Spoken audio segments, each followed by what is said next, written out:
What's up, y'all? It's Peaches back with another video. Acrylic toes, big toe reconstruction is what we're going with. So this is what my client walked in with. Matter of fact, she is a new client as of today, June 10th. Read the words on the screen, okay?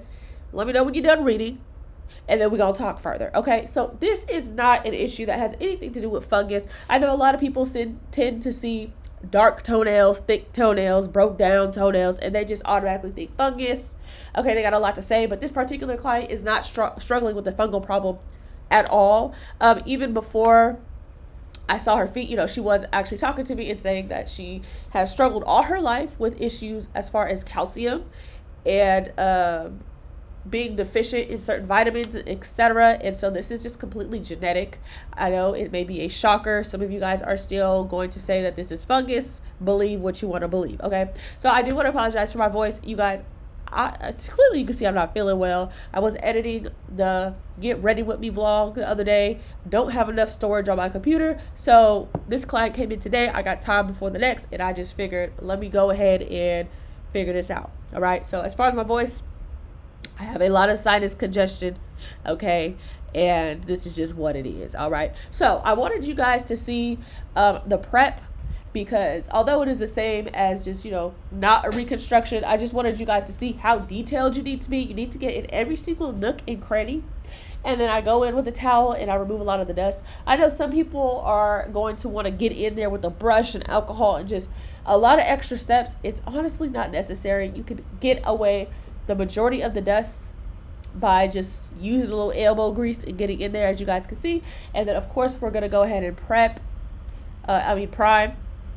Normally I use the Young Nails primer, but this is what I'm using, the gelish Pro Bond or something like that. You guys, it's about $7. It's affordable and it works, okay?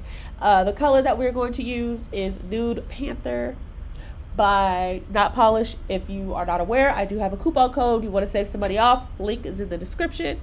And also for those who are interested in more in-depth tutorials and private group chats and lives and things like that on Instagram, you guys can click the link in the description to become extra pretty and join to become a member of my channel, okay? All right, so here we go. Now, the most important thing about a reconstruction, especially for big toes, for those who have some issues going on, is the liquid to powder ratio for your bead. So as you guys can see, when I let my bead down, it did not come off as smoothly as you normally would want when you're doing nails. However, I needed to get a ratio that was liquidy enough that I can maneuver it around and it does what I want, but also dry enough that it's not going to be going all over the place, okay? So as you guys can see, even though she's missing quite a lot of toenail, right, the process in which I am doing the reconstruction is actually pretty straightforward and simple. Now, I'm not going to tell you that every single reconstruction is just as straightforward as this. Like, I'm able to do a single bead and pretty much build up, because that's not true. You really have to use your brain to think, like, what is the best method for this? Now, if you are a beginner tech, I highly do not recommend that you just out the gate start doing reconstructions, okay? Just because it does take quite a lot of time to see all the things out there in the world, okay, before you just jump straight into stuff like this, okay? So as you guys can see, we're going for a really natural result. She did tell me that she's wearing tennis shoes a lot. Even if she didn't tell me that she would be wearing tennis shoes a lot, she would still be getting this length, because I am the one who personally decides the length based on what I see. She's also a first-time client, so I need to make sure that for the next time when she comes back, that this will be something she can sustain, okay?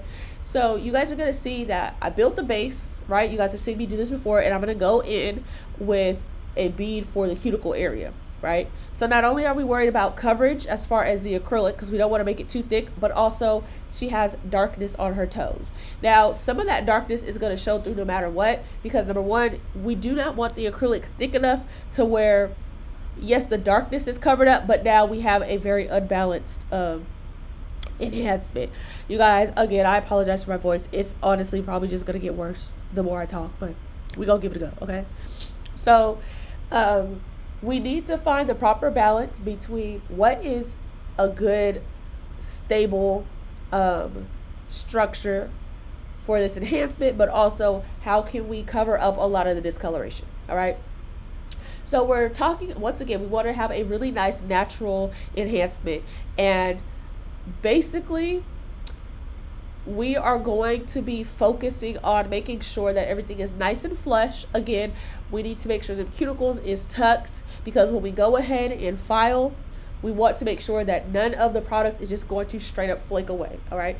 Now keep in mind, I did do both of her big toes because they both pretty much looked like this. Although I'm only showing one, it was the same process for the other toenail. So you guys can see I am taking my time. Now I was able to complete this whole service in under an hour. So her appointment was at 10:30, and I finished the actual service at about 11:20, just to give you guys an idea how long it personally takes me. Now I know a lot of people it takes a little bit longer, and that's okay. It used to take me a while too, but obviously this is like a very popular service, so I'm used to working quickly. So I say all that to say, whatever taking your time is for you, go ahead and do that. I would suggest maybe focus on, if you are a little bit slower, focus on learning how to just move your hands quicker, not skipping steps, but just learn how to kind of just move your hands quicker and remove a lot of unnecessary steps. Okay, so you guys can see we have a really, really nice looking enhancement. It's not too thick. We're still looking good. Okay, now I need you guys to read the words that's going to pop up on the screen. This is what we need to focus on with filing: the cuticles and the free edge. Okay, these areas is what you really want to focus on, because you don't want either area to be too thick or too thin, otherwise you're screwed. Okay, so in a second, a big flashing arrow is going to pop up. There it is. You see that area I'm pointing at? That is the cuticle area. Now you see how I'm filing around, right? We're making sure that everything is nice and flush. If the product is flaking away as you're doing this, that means you need to stop and think. Is it A, because it's not dry enough and it's too wet to file, or is it B, because it's too thin and you need to add a little bit more product? Okay, if your cuticle area is too thick, what is going to happen is, if somebody gets into a situation that could possibly result in themselves hurting themselves, they can possibly really lose the toenail, because if it's too thick in the cuticle area, that means it's unbalanced and it's not flush.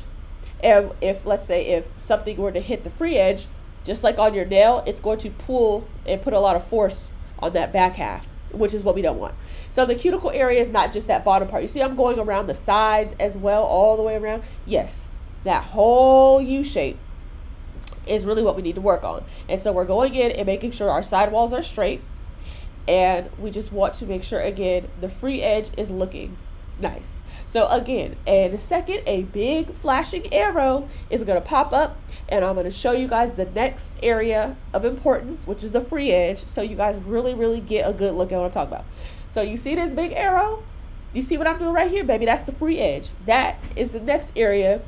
You do not want it to be too thick or too thin, because if that happens, you are going to be in trouble. If this part is too thick, and honestly, I hate to say it, but I have seen people come in with other techs work needing a forward soak off, and I have seen free edges that are so completely thick and the rest of the toenail is thin that I can see how people are gaining more damage than what they're fixing. Because if that free edge is too thick, or you're putting all the acrylic there and not understanding that that is not where the structure lies, okay? Now it's top heavy, and what's going to happen is, if something bad happens there, it's going to pull back your toenail. So whereas the cuticle area will pull it up, right, straight away from the cuticle, top heavy on the free edge is going to pull it back, which means you're going to have a lifting in the front.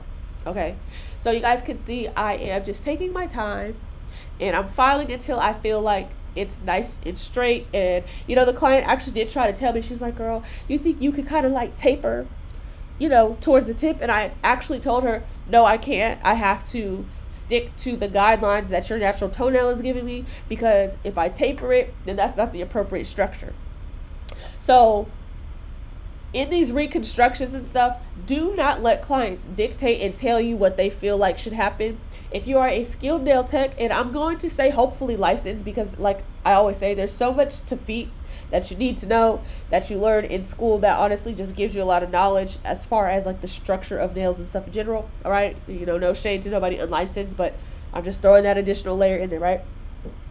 If you're somebody that knows what they're doing, then you will know that sometimes the customer is not always right, because clients see stuff every day and they don't understand that certain stuff just should not be done and certain stuff has to be done, if that makes sense. So hopefully this got, y'all, okay, let me stop. Hopefully this video was a help to those of you. I know I have tons of acrylic reconstruction videos and tons of acrylic toes, but I kind of wanted to just focus on a few things and give you guys a few tips and tricks.